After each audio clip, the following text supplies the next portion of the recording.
Monsieur le préfet, monsieur le maire, madame le ministre, monsieur l'imam Chalgoumi, mesdames et messieurs les parlementaires, monsieur le vice-président du Conseil régional représentant le président du Conseil régional, nous excusons le président de la métropole qui est souffrant en dernière minute, mesdames et messieurs les conseillers municipaux, messieurs les rabbins, messieurs les imams, messieurs les représentants des amis chrétiens et des amitiés judéo-chrétiennes, mesdames et messieurs les présidents d'associations cultuelles et culturelles, mesdames et messieurs, chers amis. En ces moments troubles et terribles, cette semaine l'a encore démontré, il est bon de se retrouver, je crois, entre amis, dans la concorde et le partage, toutes croyances confondues, donc dans l'esprit républicain. C'est donc très naturellement, me semble-t-il, très légitimement que le prix Louis Blum, du nom de celui qui, à Grenoble, en tant que membre actif de la communauté, président du Bnei-Brit, initiateur du jumelage entre notre cité et la ville de Rehovot en Israël, grand humaniste, grand homme de tolérance, il est donc tout à fait légitime et normal que ce prix Louis Blum, en partenariat avec la ville de Grenoble, soit remis à monsieur l'imam Chalgoumi, homme lui-même de dialogue et de tolérance, œuvrant pour le dialogue entre les communautés et intracommunautaires. Il va le démontrer probablement lorsqu'il interviendra. Donc, cette cérémonie, sous le signe de la concorde et du partage, commencera d'abord, et je sais que monsieur le maire et monsieur Yves Ganancia, président du CRIF, y tiennent, commencera par l'allumage d'une bougie à la mémoire de toutes les victimes des attentats de l'année 2015. Et je demande donc à monsieur Éric Piolle, monsieur Yves Ganancia, de bien vouloir s'approcher pour l'allumage de cette bougie.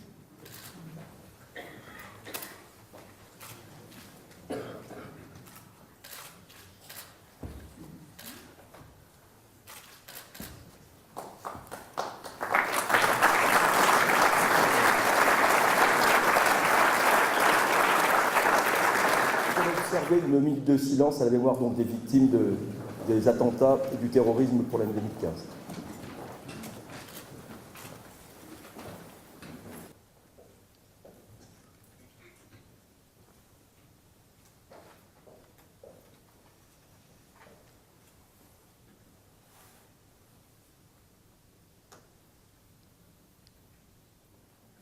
Monsieur le préfet, madame le ministre, messieurs les parlementaires, monsieur le président du CRIF, monsieur l'imam,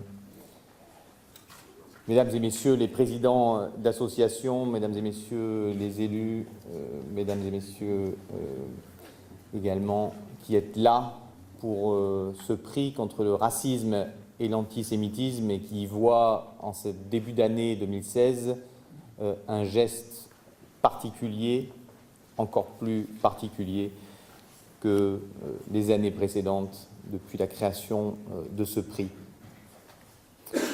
Il est des moments qui prennent un sens dans la période troublée que nous traversons.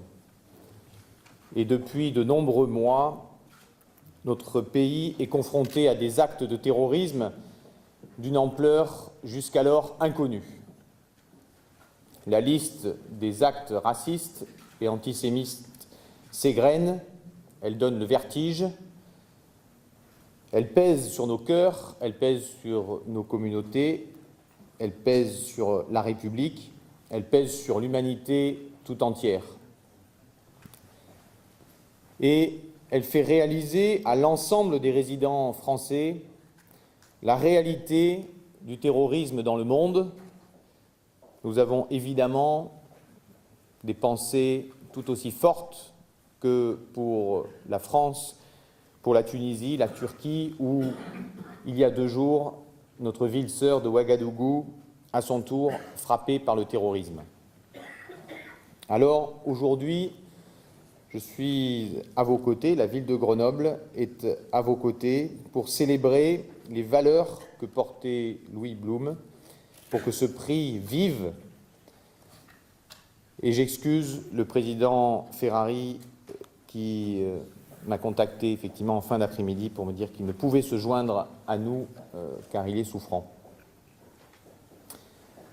Les droits humains, la lutte contre toutes les formes de racisme et d'antisémitisme, la volonté de préserver la mémoire de la Shoah. Ces engagements sont bien sûr chers à la communauté juive. Ils sont chers aussi à la République française, comme à tous ceux qui choisissent de mettre leur énergie pour repousser la fatalité, la division, la violence, la haine. Et c'est pour cela que nos voix s'élèvent pour dire, par-delà nos croyances ou nos incroyances, par-delà les origines, par-delà les opinions, nous pouvons tisser du lien, nous le pouvons et nous le devons. Nous ne sommes jamais étrangers les uns pour les autres. Et parmi ces voix, il y a celle de Hassen Chalgoumi. Nous sommes heureux de vous accueillir aujourd'hui à Grenoble. On peut dire, Hassen Chalgoumi, que vous n'avez pas fait le choix de la facilité. Non, vous avez fait un autre choix. Celui d'être un artisan du dialogue interreligieux, et vous en faites chaque jour la démonstration, au-delà des différences, au-delà des spécificités, rien n'arrête le camp du dialogue, du respect et de la paix. Oui, le dialogue est possible, il est nécessaire, mais il est possible, et il est même aujourd'hui en marche. Nous ne pouvons pas vivre repliés sur nous-mêmes, et vous faites partie, monsieur, des messagers qui bousculent les lignes pour montrer que c'est à travers le dialogue que l'on peut bâtir une société plus juste et apaisée.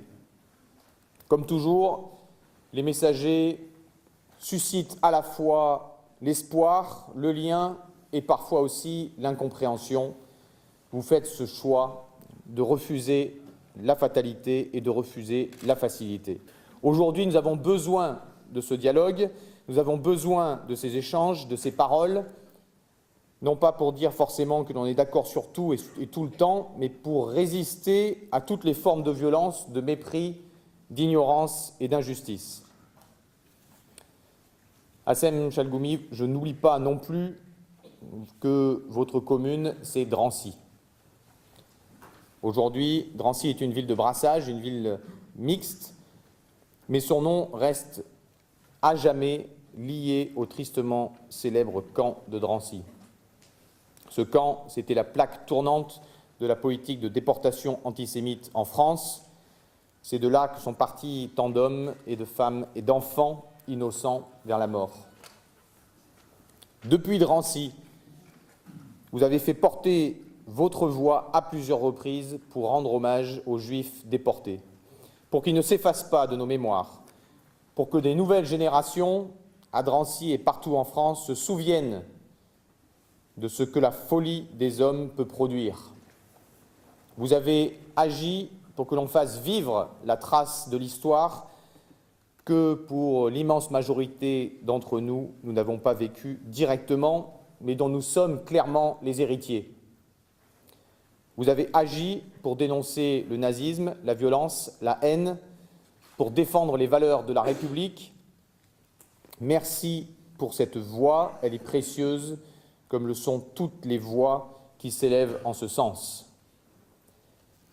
Et à Grenoble, en tant qu'élu local, je considère que nous avons ici, comme ailleurs, une responsabilité. C'est d'aller par-delà les mots. C'est la raison pour laquelle je veux continuer à agir concrètement dans la ville pour favoriser les échanges, les rencontres, les mixités, pour continuer à travailler, à faire de Grenoble une ville où il fait bon vivre dans chaque quartier, que chacun se sente à l'aise avec cette ville, que chacun se sente reconnu et se sente comme faisant partie de l'histoire commune et fabricant de notre avenir commun. Je veux qu'ici, les discriminations, les actes racistes et antisémites n'aient jamais le droit de citer, soient toujours travaillés par nos différentes communautés, par nos différents acteurs, pour que jamais ne cesse notre ambition collective. Et vous pouvez compter sur moi, ici à Grenoble, pour ne pas céder un pouce de terrain sur ces principes et sur ces valeurs. ce n'est pas que par les mots sont nécessaires, mais c'est aussi par l'action, par les rencontres, surtout, par la curiosité que nous pouvons tracer ensemble ce chemin. Alors, merci à vous, Hassen Chalgoumi, et merci à tous aujourd'hui pour ce combat commun pour la justice, pour la paix et pour la fraternité. Je vous remercie.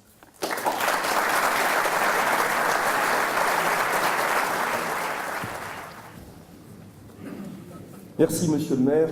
J'appelle maintenant Monsieur Yves Ganancia, président du CRIF Grenoble-Dauphiné, pour son intervention.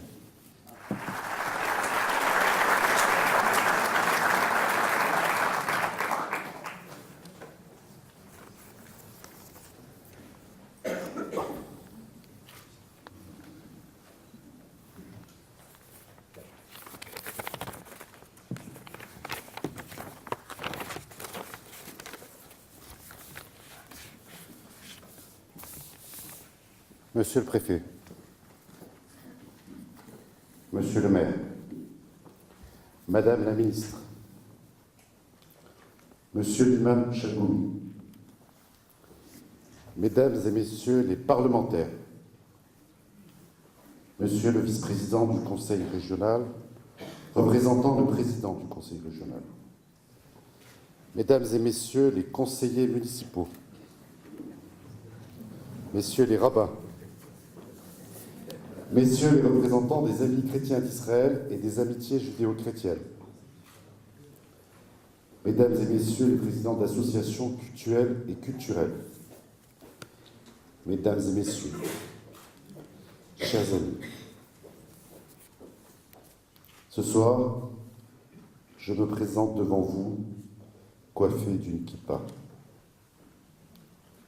En dehors de la sphère privée, de la synagogue ou lors de cérémonies, je reconnais que ce n'est pas dans mes habitudes. Oui, ce soir, je porte une kippa pour exprimer ma colère devant le lâche attentat de Marseille. Certainement pas le dernier d'une trop longue série. Ce soir, je porte une kippa par solidarité avec ceux qui veulent garder la liberté de la porter. Ce soir, je porte une kippa parce que je suis français juif, fier d'être français et fier d'être juif. Et que c'est l'honneur de mon pays, la France, de respecter ma liberté de culte. Pour ceux qui souhaitent porter la kippa, y renoncer, c'est montrer qu'ils ont peur. Et c'est donner une victoire aux djihadistes qui commettent ces attentats. C'est le début de la fin. Car alors, pourquoi ne pas fermer les commerces cachers, les écoles juives et les synagogues? C'est revenir à l'époque de l'Inquisition, des pogroms et du nazisme, pendant lesquels les Juifs étaient exclus, pourchassés, persécutés, torturés, sans savoir où se réfugier. Aujourd'hui, heureusement, il y a la terre d'Israël. L'an dernier, 8000 Juifs ont quitté la France pour Israël. Combien l'année prochaine?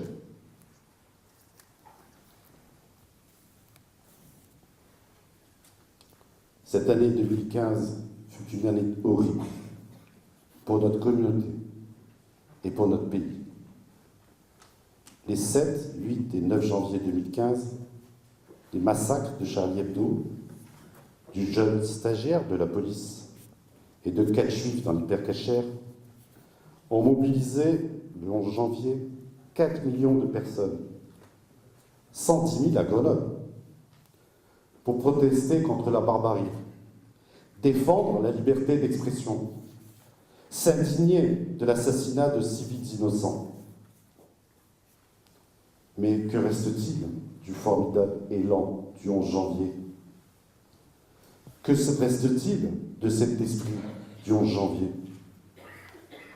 Après les beaux discours, nous avons réclamé des actes, en dehors de mesures sécuritaires que nous saluons. Nous n'avons pas vu de mesures concrètes concernant le social et l'éducation afin d'améliorer le vivre ensemble. Chacun d'entre nous, élu ou simple citoyen, doit faire son introspection et se poser la question: qu'ai-je fait pour combattre l'ignorance, vaincre les préjugés, transmettre les valeurs républicaines et consolider notre patrimoine commun, la démocratie? Les attentats du 13 novembre ont atteint des jeunes gens sans distinction de couleur, de culture ou de religion. Comme vous tous, j'ai lu les noms des victimes, j'ai regardé leurs photos, j'ai écouté leur histoire. C'est une belle jeunesse que ces barbares ont assassinée.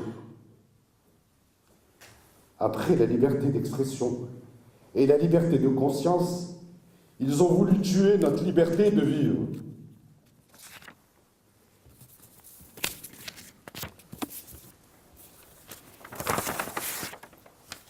Jean-Paul Sartre, réflexion sur la question juive. Pas un Français ne sera en sécurité tant qu'un Juif, en France et dans le monde entier, pourra craindre pour sa vie. Je ne peux oublier ces familles meurtries, ces orphelins, ces rescapés blessés dans leur chair et dans leur tête, qui doivent chaque jour réapprendre à vivre. Vous l'avez compris, chers amis, j'ai mal à ma France.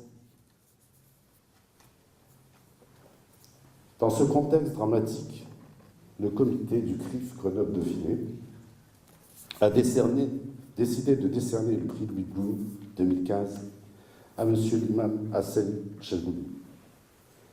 Car cette personnalité remplit complètement les objectifs de ce prix et nous redonne de l'espoir. Préservation de la mémoire de la Shoah. Hassan Chalgoumi, dès votre nomination comme imam de Drancy, vous avez souhaité participer aux commémorations de la déportation. Puis vous vous êtes rendu avec une délégation d'imams à Yad Vashem en 2012 et au mémorial de la Shoah à Paris en 2014. Monsieur l'imam, ce sont des gestes puissants qui nous réconfortent et qui vous honorent. Lutte pour les droits de l'homme et de la femme. Hassan Chalgoumi, vous vous êtes prononcé contre la polygamie et pour une place à part entière pour les femmes dans l'islam et dans la société. En 2010, vous avez soutenu la loi contre le port de la burqa. Vous dénoncez le manque de démocratie partout dans le monde et particulièrement dans la sphère arabo-musulmane. Lutte contre le racisme et l'antisémitisme. Vous avez condamné à plusieurs reprises les attentats contre des civils juifs, ici en France et en Israël. Dans votre dernier ouvrage, 100 idées reçues sur l'islam, vous rappelez dans le chapitre consacré aux Juifs les termes de la Constitution de Médine, rédigée en 622 à la demande de Mahomet. Les Juifs ne font qu'une communauté avec les croyants. Les Juifs peuvent continuer de professer leur religion et la liberté de pratiquer leur religion est garantie. Tout Juif qui adhère à cette charte doit avoir l'aide et l'assistance des croyants et tous les droits des croyants doivent lui être donnés.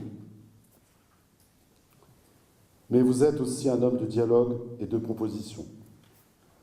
Dans votre livre « Pour un islam de France » paru en 2010, vous proposez une formation des imams républicains, à la suite de quoi vous créez la Conférence des imams de France, que vous présidez, et qui regroupe des imams attachés aux valeurs et principes de la République française. Je vous cite. Les musulmans vivent en France dans un état de droit. Ainsi, la charia, le chemin des musulmans français, c'est la République, d'autant que celle-ci garantit la liberté de culte.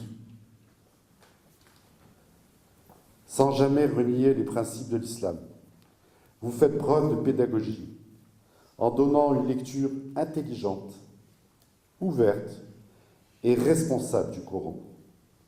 Vous n'avez cessé de vous opposer à l'ingérence étrangère dans l'islam de France et de dénoncer l'islamisme radical. Enfin, vous enseignez des valeurs fondamentales, telles que le respect et la tolérance. Je vous cite. « Si tu n'es pas mon frère dans la religion, tu es mon frère dans l'humanité. » Monsieur l'imam, vous êtes une personne controversée, voire détestée dans certains milieux musulmans, parce que vous êtes celui qui fait bouger les lignes et jette des passerelles entre les religions, entre les sexes, entre les générations, entre les peuples, entre les êtres humains.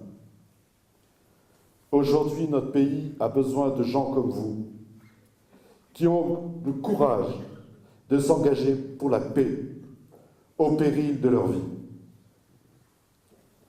Ce soir, en vous remettant le prix Louis Blume 2015, je suis heureux et fier de vous exprimer notre reconnaissance pour vos paroles et pour vos actes au service du vivre ensemble dans notre beau pays, la France, que nous aimons tant. Je tiens à exprimer toute mon gratitude à la ville de Grenoble, à Madame Gaby Blum et à ses filles, ainsi qu'au comité du CRIF qui ont collaboré à l'organisation de cette cérémonie. Je remercie aussi les services de police, de gendarmerie et le service de protection de la communauté qui ont permis à cette cérémonie de se dérouler sereinement. Je vous remercie.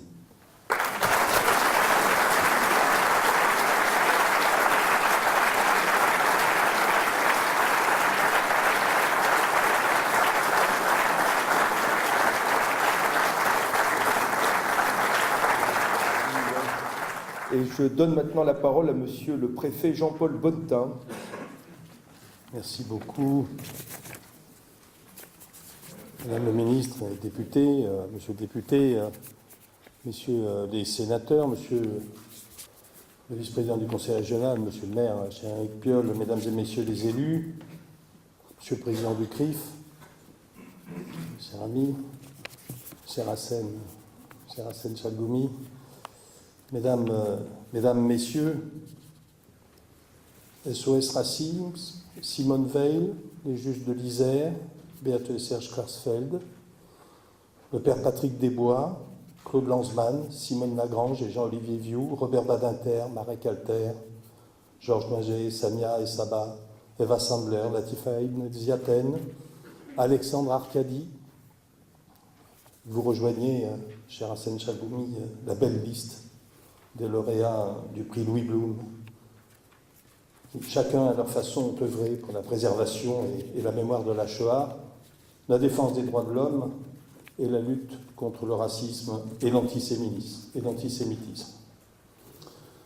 J'avais déjà eu le plaisir de vous rencontrer à de multiples reprises à Marseille, en de presque pareilles circonstances. Et vous, comme moi, affichons nous-mêmes fidélité. Vous incarnez la possibilité même du dialogue. Par votre action et par votre parole, vous contribuez à apaiser les tensions communautaires qui traversent notre pays.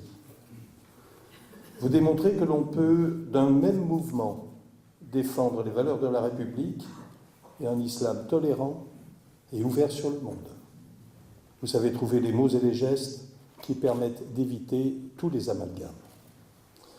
Les attaques contre les Français de confession juive ne sont pas acceptables parce qu'elles touchent à ce que nous sommes, nos valeurs, notre idéal de liberté, de tolérance.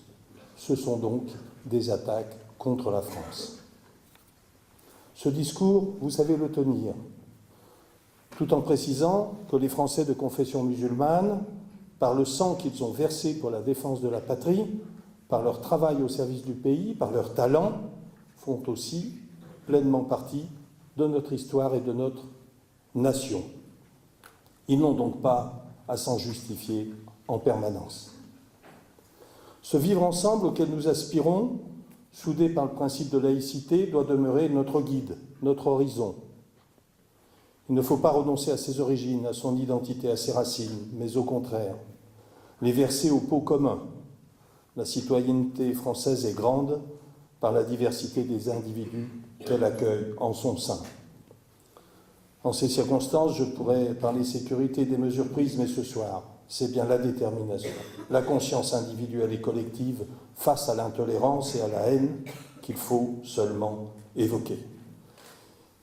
Et il n'est pas neutre de le faire ici, dans un lieu de culture.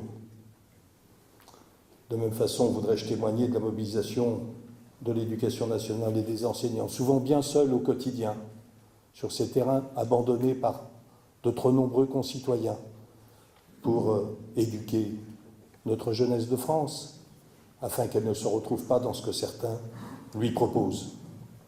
Aujourd'hui, le prix Louis Blum que vous recevez prend une signification particulière. Le pays, rassemblé pour affronter la menace du terrorisme, reste préoccupé par les conséquences qu'elle pourrait induire. 2015 fut une année de souffrance, mais aussi de résistance, marquée par les attentats à Paris, contre Charlie Hebdo et l'hypercachère, les agressions commises à Montrouge, Villejuif, Saint-Quentin-Falavier, ici en Isère, et dans le Thalys Amsterdam-Paris, pour s'achever par l'horreur des actes de guerre perpétrés en novembre à Paris et à Saint-Denis. En s'effaçant, l'année 2015 nous oblige à regarder en face et à traiter avec fermeté les drames que nous avons endurés. Ce qui s'est produit nous a changés, transformés même.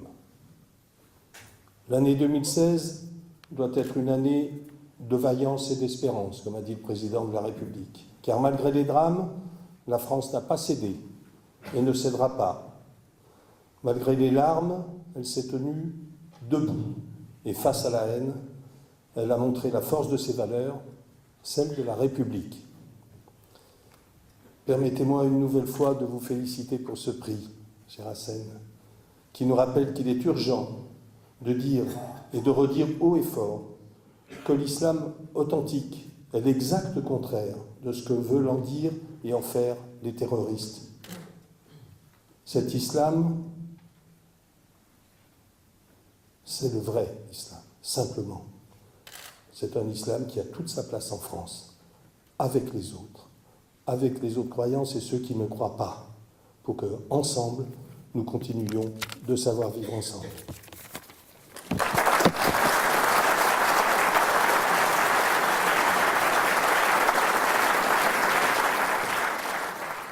Merci, Monsieur le Préfet.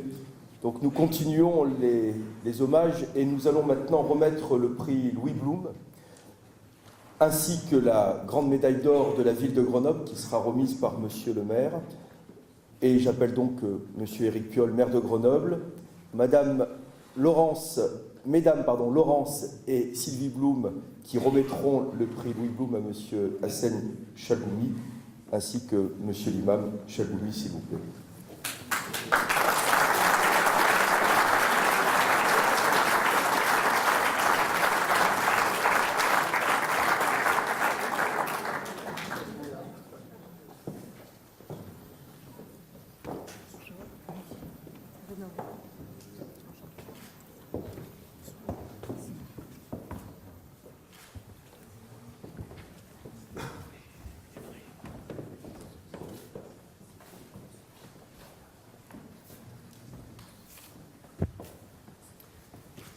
Monsieur Chalgoumi, c'est un honneur pour la ville de Grenoble de vous remettre cette médaille d'or qui est remise de façon traditionnelle à ceux qui sont choisis pour recevoir ce prix Louis Blum plein de significations, plein de symboles, plein d'espérance également pour l'ensemble des habitants de l'agglomération grenobloise. Je vous remets cette image.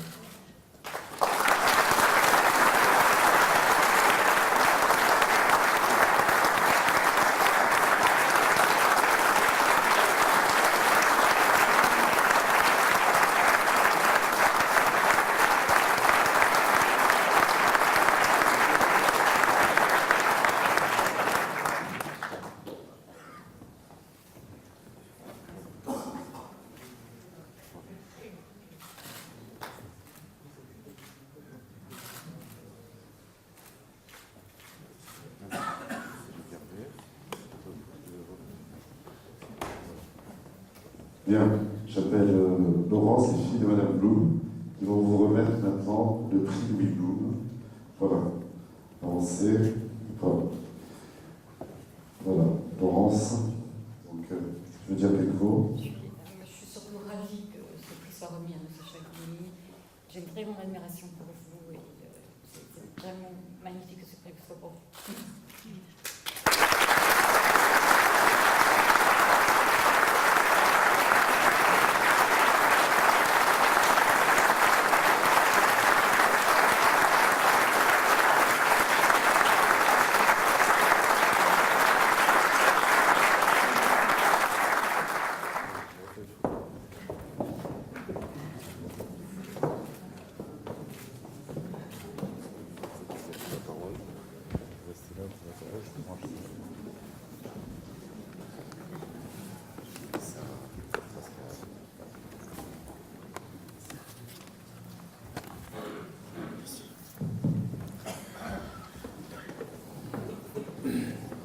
Madame la Ministre, Mesdames et Messieurs les députés, les sénateurs, Monsieur le Préfet, cher ami, Monsieur le maire, Mesdames et Messieurs les conseillers municipaux, Monsieur le Président de CRIF, mon cher frère et ami, chers amis, chers frères et sœurs, j'ai aimé que ma femme et mes enfants ils étaient là. Ça leur fait plaisir.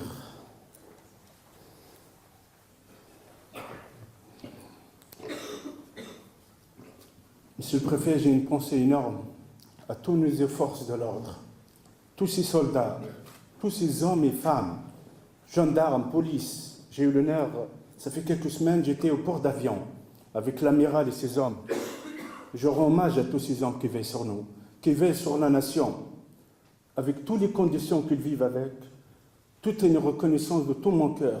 Prions pour eux et une reconnaissance. Vous dites, Monsieur le Président, je suis l'espoir. Vous êtes l'espoir. Vous me donnez l'espoir. Avec ce prix-là, j'ai préparé quelques mots, mais la réalité, je suis déstabilisé avec tout. C'est plus le mot. C'est un combat que vous l'avez suivi. Peut-être il y en a certains, ils l'ont suivi Internet, mais je ne pense pas le Bible, l'Internet. Ce n'est pas le vrai Coran, on va dire. Monsieur le maire, merci. Vous soutenez un homme qui n'est pas facile, qui est hors d'ordinaire, qui vit une vie peut-être, je pense, rare au monde qui le vit. 24 heures sur 24 heures sous protection policière. Les menaces, on ne parle même pas. Pour ça, pour mon amour pour l'humanité, je suis loin de ma famille. Ils sont loin de la France, malheureusement. C'est triste. Ça, je suis très heureux, honoré. Je suis l'imam de Drancy, oui. 2002, je passe avec ma femme et mes enfants. Mes enfants m'ont dit, c'est quoi ce wagon, papa? Je dis, ce wagon, c'est le wagon de la haine. Il a pris plein de victimes, enfants, femmes, hommes. Pourquoi? Parce qu'ils appartiennent à une religion. Et c'est notre devoir de protéger l'honneur et l'histoire de cette ville. Depuis ce temps-là, j'ai pris l'engagement de faire le nécessaire, comme il m'a dit. Il a dit aussi, mon ami, le président de la Fondation de la Shoah, Eric Rothschild, la mémorial de la Shoah, c'est la deuxième mosquée de l'imam Chalgoumi. Oui, c'était un endroit, on a eu une centaine d'imams. 2013, à la présence de M. Manuel Valls, c'est un symbole très fort. 2012, après le drame et le massacre de Mira, qui a donné une image sombre, ni de l'islam, ni de la France, ni aussi de prendre en otage la cause palestinienne. On était une vingtaine d'imams, monsieur le préfet. On était à Ramallah, accueillis par la plus haute autorité de Palestine, Salam Fayyad. Il y avait le ministre des Affaires religieuses, Nabil Chaat, le ministre des Affaires. Toute l'autorité palestinienne, ils étaient ravis de nous. Ils savent très très bien que la veille, on va aller à Yad Vashem. Et qu'on va voir aussi l'honneur de voir le président Pérez, qui a eu le prix de Nobel. Une vingtaine d'imams, ils étaient imams, ils étaient à Yad Vashem. On a passé presque 3-4 heures. On a vu qu'est-ce qu'elle a fait l'homme contre l'homme. Qu'est-ce qu'il peut faire l'horreur. À la fin, les imams, ils pleurent. Et ces imams, ils ont prié en arabe. Ils ont dit à jamais d'oublier ça. Et on a peur que ça se répète. Et de cet engagement, je rends image à tous ces imams, qu'ils ont eu des soucis, malheureusement. À Ramallah, on n'avait pas la protection. On se balade, les Palestiniens ils savent qu'on est des imams, il y a des journalistes, mais dans notre retour à l'aéroport, on a eu une belle accueil. On ne sait pas où ils sont, où les Palestiniens on a laissé. Devant ou derrière, c'est énorme. Et grâce à ce courage-là aussi, on a accueilli dernièrement, en 2014, à la présence de Mme Toubira, et 11 ministres de l'Afrique ont rendu hommage de l'Afrique, une ministre musulmane de Centrafrique, la ministre de Tchad, la ministre de l'éducation, de tourisme tunisienne. Ils étaient devant le mémorial de la Shoah pour transmettre cette image qui était très, très, très positive. Aussi, on a pris une délégation de 200 personnalités musulmanes de Bahreïn. On a eu l'honneur, quelques semaines, au Bahreïn à Manama, avec le grand rabbin, mon ami Michel Lévy, le directeur de Rabbini d'Europe. On a fait Hanouka au Bahreïn, au cœur de Manama, qui a eu le buzz médiatique mondial, l'espoir, la flamme de l'espoir. Et je pense aussi pareil, cette délégation, ils étaient au Holocauste à Washington, à la présence des imams, des personnalités. Je pense que ce combat, qui n'est pas facile, et que pour moi, c'est un honneur. J'étais à Prague, j'ai vu le grand rabbin rescapé de Yad.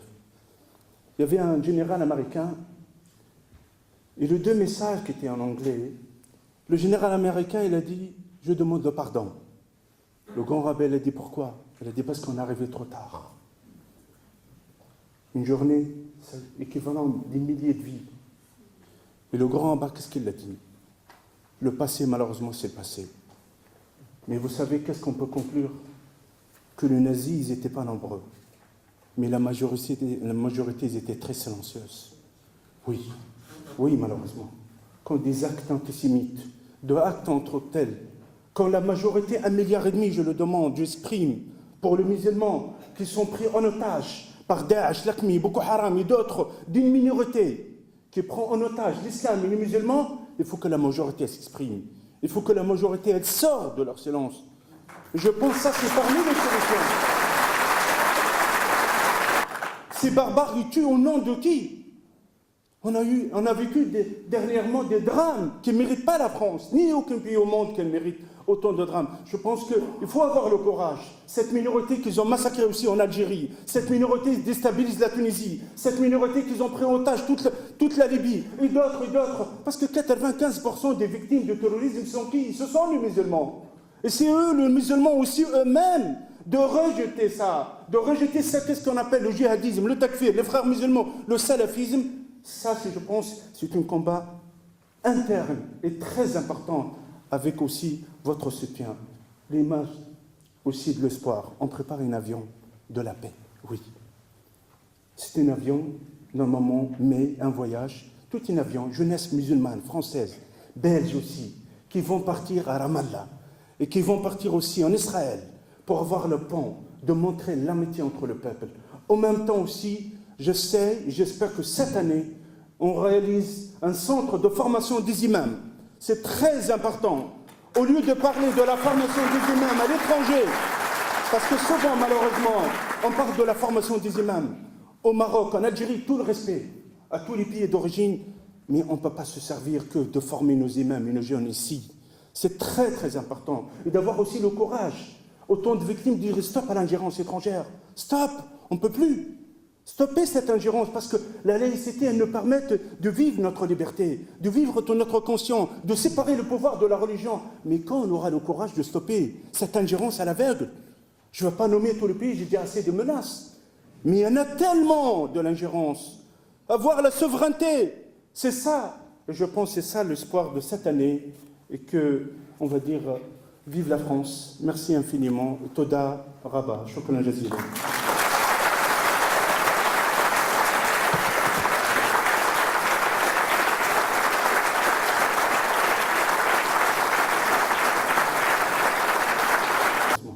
Quand des actes antisémites, de actes entre tels, quand la majorité, 1,5 milliard, je le demande, j'exprime, pour les musulmans qui sont pris en otage par Daesh, l'Aqmi, Boko Haram et d'autres, d'une minorité qui prend en otage l'islam et les musulmans, il faut que la majorité s'exprime.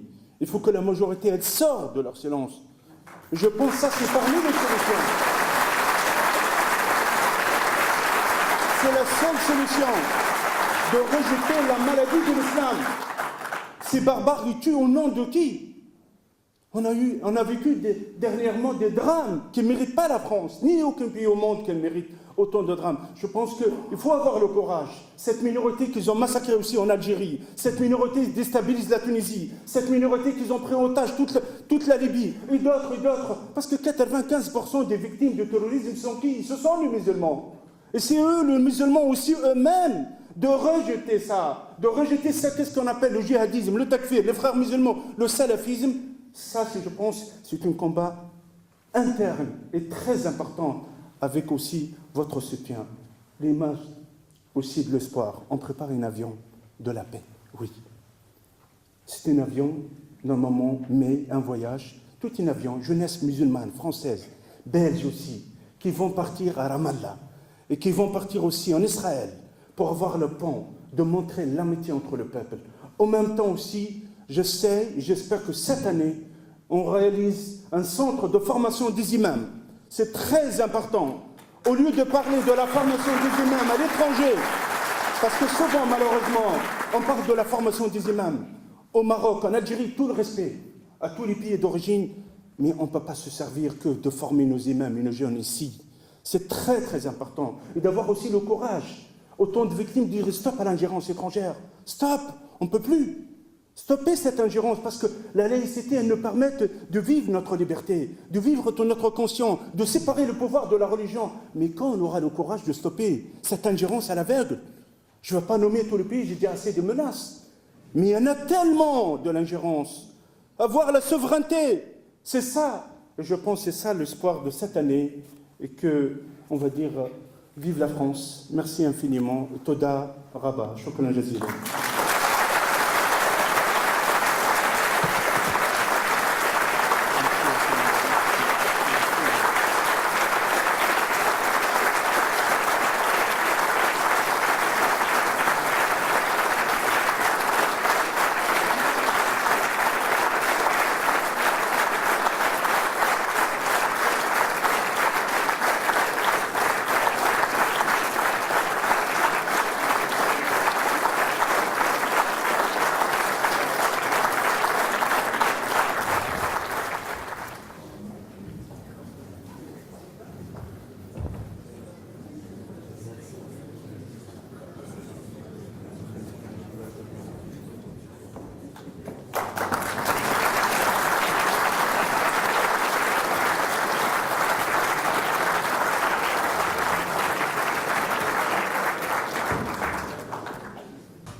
Immobile, je suis assis sur la pente de la colline.